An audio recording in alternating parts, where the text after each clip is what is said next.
KPM.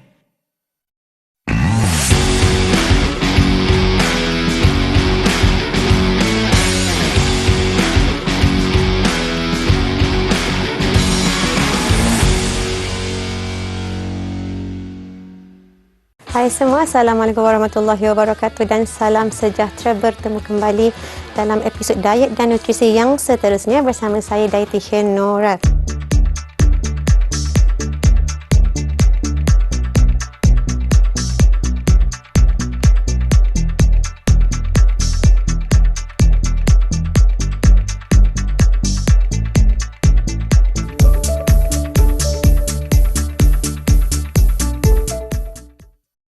Jadi untuk hari ini kita akan terus dengan tajuk yang menarik, iaitu tentang obesiti ataupun obesiti dan juga berlebihan berat badan, yang mana berlebihan berat badan dan obesiti ini dikategorikan sama, tapi dia mempunyai kriteria yang berbeza dari segi kita membuat penilaian tersebut.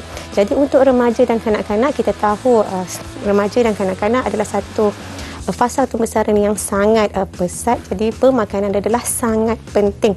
Dan menurut kajian, ia menunjukkan yang obesiti dan berlebihan berat badan untuk kanak-kanak dan remaja di antara 5 hingga 17 tahun adalah gabungannya adalah 29.8%, yang mana ini adalah data yang sangat tinggi.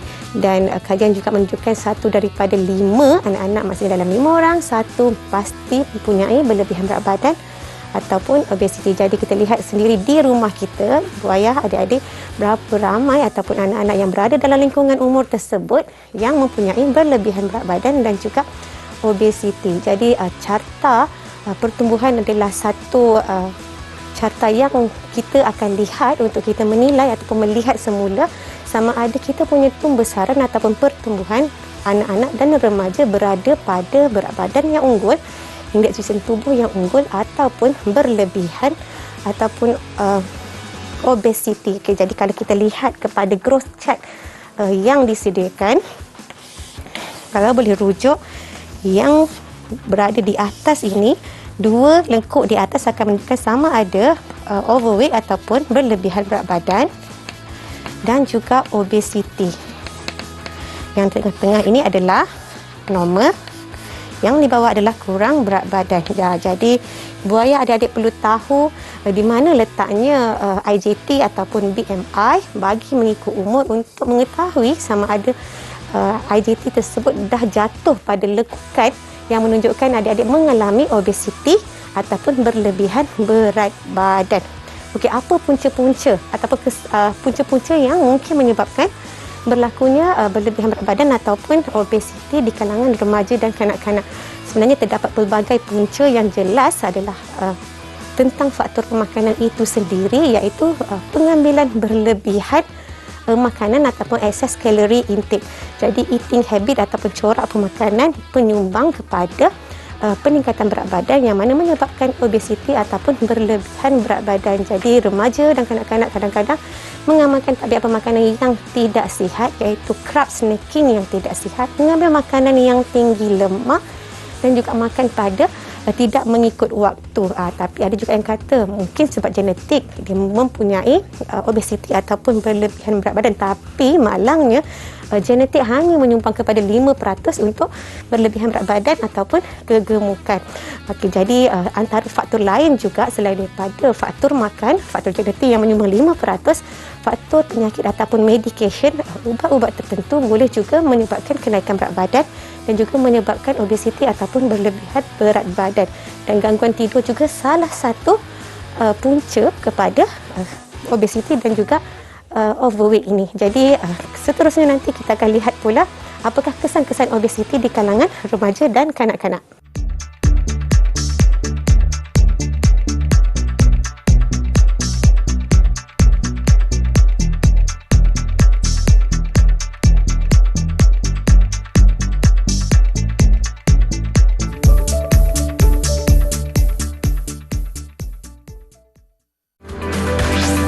Didik TV KPM. Didik TV KPM.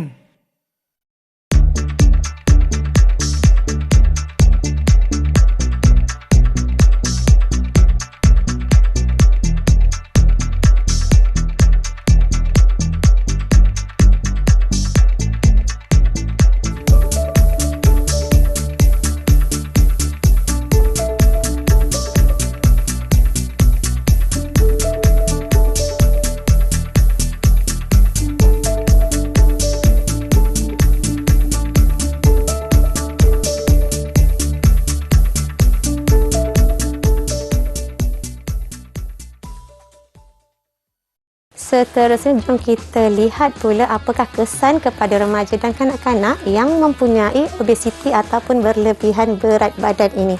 Dah tentu obesiti dan berlebihan berat badan memberi impak kepada kesihatan mereka.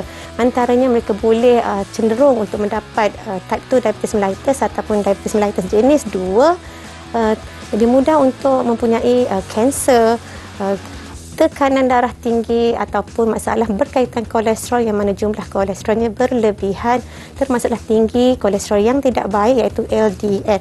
Bukan sahaja itu, bagi mereka yang obes akan juga dapat lihat mungkin ada masalah kepada hati yang berlemak dan juga mempunyai masalah gangguan pernafasan seperti asma, gangguan-gangguan tidur, sleep apnea yang berlaku dalam remaja dan juga membawa kepada keadaan di dalam sampai ke adult ataupun dewasa. Dan tak lupa juga disebabkan oleh obes itu juga akan mempengaruhi mental ataupun tekanan kepada anak-anak ini, kepada remaja ini, sebab merasa sedikit inferior ataupun kadang-kadang berlaku diskriminasi disebabkan oleh bentuk badan ataupun berat badan yang berlebihan.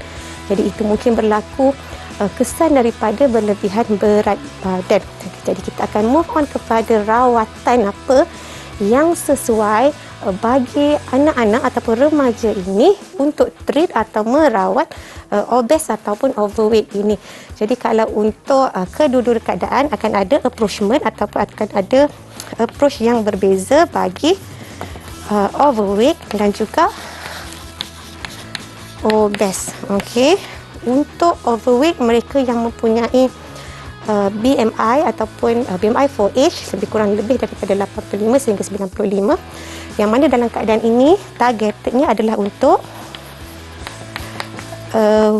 weight maintenance ataupun mengekalkan berat badan anak-anak itu sendiri. Okey, tiada kepentingan sebenarnya untuk menurunkan berat badan, lebih kepada untuk pengekalan sahaja, kerana kita tahu anak-anak dalam umur ini nanti akan meningkat dari segi ketinggian. Okay, jadi dengan cara itu sebenarnya mereka akan dapat improve dia punya BMI disebabkan oleh weight maintenance, tapi berubah dari segi ketinggian. Jadi tak perlu ada restricted diet, tak perlu ada diet yang terlalu drastik, diet yang terlalu enforce kepada anak-anak ini, yang mana kita tahu, kita bimbang disebabkan oleh restricted diet ini menyebabkan anak-anak ini tidak mengambil kalori yang mencukupi untuk tumbesaran ataupun untuk pertumbuhan dan untuk perkembangan. Jadi tak perlu restricted.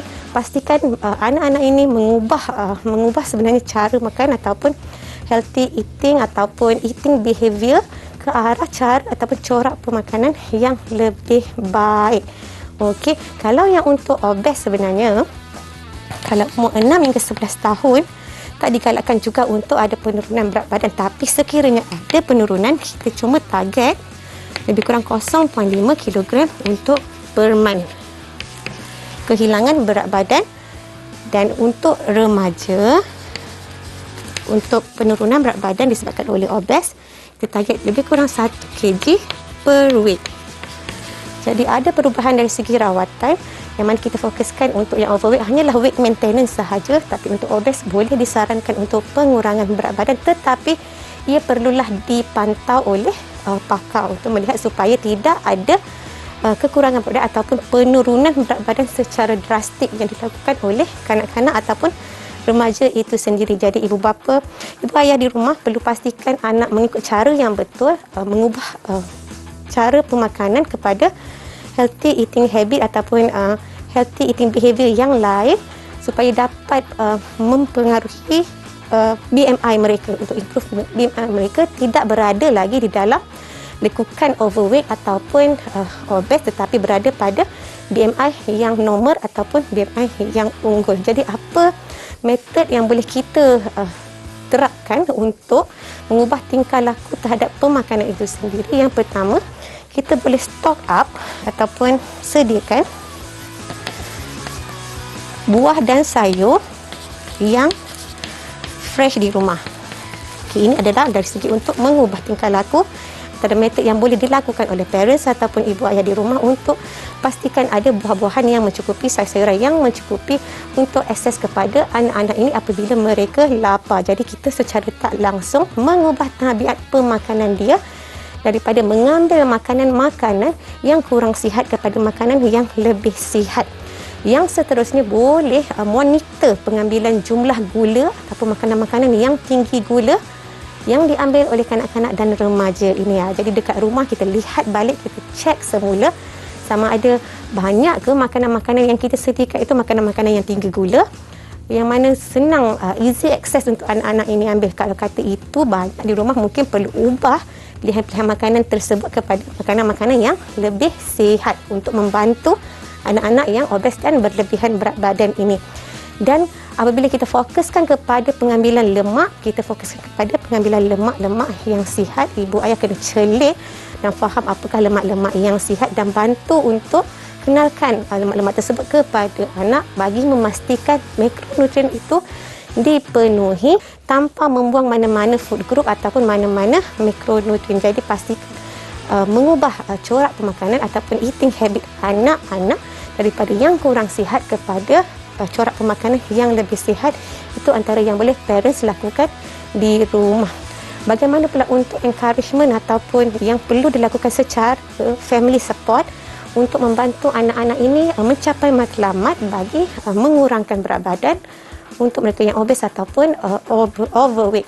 Jadi kita tengok pada fokus pertama, ibu ayah kat rumah jangan fokus kepada berat badan anak-anak tersebut ataupun remaja tersebut, tapi fokus kepada manfaat kesihatan yang dapat apabila anak-anak itu mengubah corak pemakanan mereka.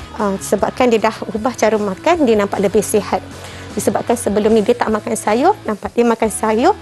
Kita akan mention apa sahaja yang kita nampak, impak-impak positif yang kita nampak, dan kita tidak relatekan dengan berat badan. Sebab kita bimbang apabila selalu disebut tentang berat badan, proses untuk anak itu menurunkan berat badan mungkin terganggu. Okey, yang seterusnya, fokus yang seterusnya adalah family support.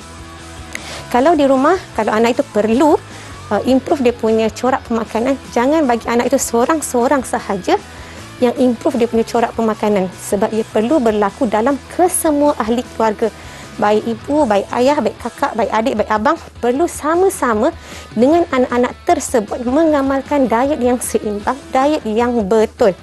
Jadi kita tak nak anak-anak ni seorang-seorang dia perlu makan makanan yang dikatakan sihat dan lebih seimbang, tapi adik-beradik lain dihidangkan pula dengan makanan yang tinggi lemak, tinggi garam, tinggi gula. Jadi tak adil dan membawa kepada perbuatan yang tidak elok ataupun dapat mempengaruhi emosi anak-anak yang mana kita nak improve dia punya corak pemakanan tersebut. Yang seterusnya dari segi preparation ataupun penyediaan makanan, jadikan proses penyediaan makanan adalah proses penyediaan lengkap kepada semua ahli keluarga. Jadi involvement untuk penyediaan makanan, food preparation daripada semua meal. Kita tahu kita akan sediakan banyak makanan pada setiap hari. Jadi untuk semua meal tu kita boleh bawa anak-anak ini untuk sama-sama brainstorming. Untuk sama-sama brainstorming, pastikan dia mengambil ruang dan kita dengar dia punya pendapat untuk sediakan makanan yang bagaimana mengikut dia punya idea. Jadi kita boleh minta dia bagi pendapat, breakfast nak makan apa, lunch nak makan apa, dinner nak makan apa, sama-sama sediakan plan tersebut, sama-sama prepare makanan tersebut. Jadi dalam tempoh penyediaan tersebut secara tidak langsung sebenarnya dapat membantu anak-anak itu lebih memahami tentang pemakanan sihat dan corak pemakanan yang betul. Jadi ibu ayah perlu explain, perlu terangkan, perlu educate dan memberi ilmu ataupun maklumat-maklumat berkaitan tentang cara ataupun nak betulkan sekiranya ada yang boleh kita tambah baik dari corak pemakanan. Jadi pastikan dia bukan sahaja membantu ataupun turut serta dalam membina menu tersebut untuk pemakanan seharian, tapi turut sama dalam grocery shopping, turut sama dalam preparation makanan tersebut, potong-potong, sediakan, dan juga sampai proses memasak, anak-anak itu dilibatkan supaya dia faham bagaimana makanan itu dihasilkan.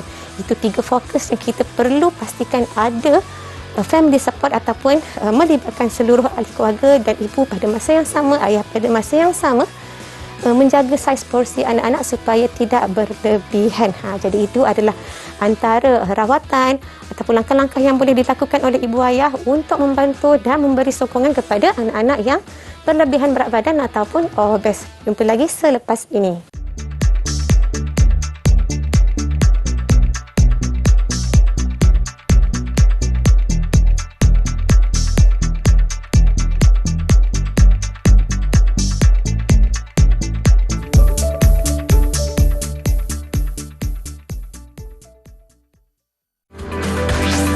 Didik TV KPM.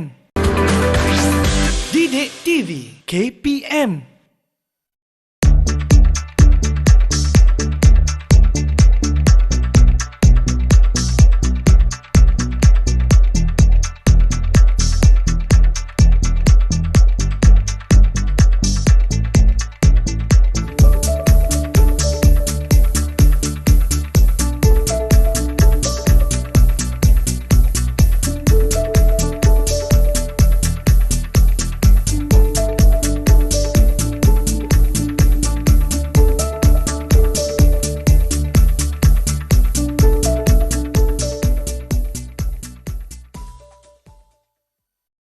Hai semua, bertemu kembali. Jadi dalam proses untuk kita mendapatkan BMI yang normal ataupun ideal untuk anak-anak dan remaja ini, kita perlu pastikan diet mereka yang mereka lakukan itu adalah diet yang sihat. Okey, jadi kita as a ibu bapa, ibu ayah dan juga anak-anak jangan terpengaruh dengan diet-diet ataupun diet ataupun cara-cara pemakanan yang salah. Jadi jangan amalkan diet yang salah, yang mana kita tahu diet-diet tersebut mungkin tidak sihat dan tidak sesuai untuk remaja dan kanak-kanak, yang mana diet-diet tersebut meningkatkan risiko sebenarnya untuk kekurangan nutrien ataupun kekurangan nutrisi ataupun kekurangan makronutrien. Jadi ibu ayah kena guide supaya anak-anak ini tidak terlalu obses untuk turun berat badan, tidak terlalu obses untuk improve BMI dengan mengamalkan diet-diet yang tidak seimbang. Diet yang paling baik, cara pemakanan yang paling baik untuk kanak-kanak dan remaja masih perlu fokuskan kepada diet yang sihat dan seimbang, yang mana cukup tenaga untuk tumbesaran, untuk pertumbuhan dan untuk perkembangan mereka dalam fasa remaja dan kanak-kanak. Dan tenaga itu juga sepatutnya mencukupi untuk support kepada aktiviti fizikal anak-anak tersebut. Dan seterusnya, elakkan anak-anak ni daripada skip mana-mana waktu makan. Walaupun kita kata kena kurangkan makan ataupun kena pastikan makanan itu sihat, dengan cara skip ataupun melangkah waktu makan sebenarnya tidak membantu dalam proses untuk mencapai BMI yang ideal. Jadi kekalkan waktu makan dengan betul, fokus kepada setiap kali waktu makan, tetapi menjaga porsi makanan tersebut tidak terlalu banyak sehingga meningkatkan jumlah kalori berlebihan daripada yang sepatutnya. Bukan diet saja yang perlu seimbang, jangan dilupakan senaman. Okey, remaja, kanak-kanak perlu lebih aktif bergerak. Jadi limitkan ataupun hadkan masa untuk duduk dan tengok TV, hadkan masa bermain handphone, bermain tab ataupun iPad, yang mana ini akan menyebabkan penggunaan tenaga menjadi lebih rendah. Jadi screen time, ibu ayah boleh bantu untuk letakkan had, limitasi berapa jam sahaja untuk duduk dan melihat skrin. Selebihnya perlu divariasikan senaman. Jadi kita tak fokus kepada satu-satu senaman kardio sahaja. Kita boleh letakkan resistance training, kita boleh letakkan strength training dan banyak lagi latihan-latihan lain yang sesuai untuk kanak-kanak remaja, yang mana boleh membantu untuk menguatkan tulang dan juga membina otot bagi mereka. Jadi perlu diet yang seimbang bersama-sama dengan senaman yang proper dan konsisten. Keywordnya adalah kena konsisten. Tak apa-apa sahaja yang kita buat, perubahan yang kita lakukan, pastikan ada konsistensi. Okey, konsisten. Kita tak buat hari ni, besok kita dah lupa, minggu depan baru kita buat. Tidak, kita perlu konsisten dan kita akan nampak perubahan tersebut walaupun secara gradual atau perlahan. Jangan harapkan perubahan itu kita terus dapat lihat dalam jangka masa yang singkat. Itu adalah contoh diet ataupun pengamalan cara pemakanan yang tidak sihat. Sepatutnya kita tengok, kita ambil masa, sebenarnya perlu lebih bersabar supaya kita dapat pastikan cara pemakanan itu kita dapat teruskan untuk jangka masa panjang. Ia merupakan satu lifestyle yang boleh kita teruskan sustainable sehingga kita mampu lakukan cara pemakanan tersebut untuk jangka masa panjang, bukan hanya pada satu-satu masa. Ibu ayah dekat rumah jangan lupa untuk memberikan pujian kepada anak-anak untuk anak-anak kekal positif dalam dia punya fasa mengekalkan berat badan yang unggul, corak pemakanan yang sesuai, beri pujian ataupun reward kepada anak-anak ini. Okey, reward yang macam mana? Janganlah bila anak tu dah berjaya, ubah tabiat makan dia daripada suka makan fast food kepada makan makanan buah ataupun sayur.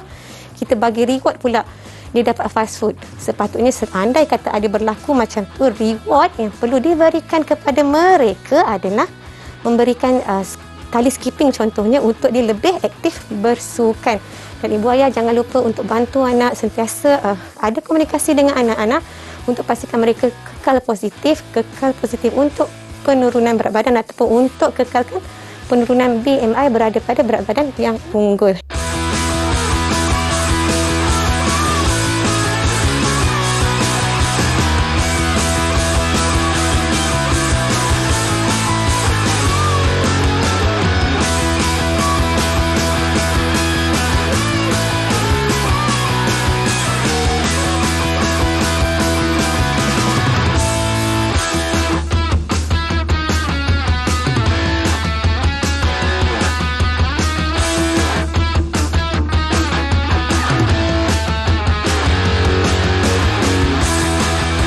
Itu sahaja untuk obesiti dan juga berlebihan berat badan. Jumpa lagi dalam episod yang seterusnya. Bye.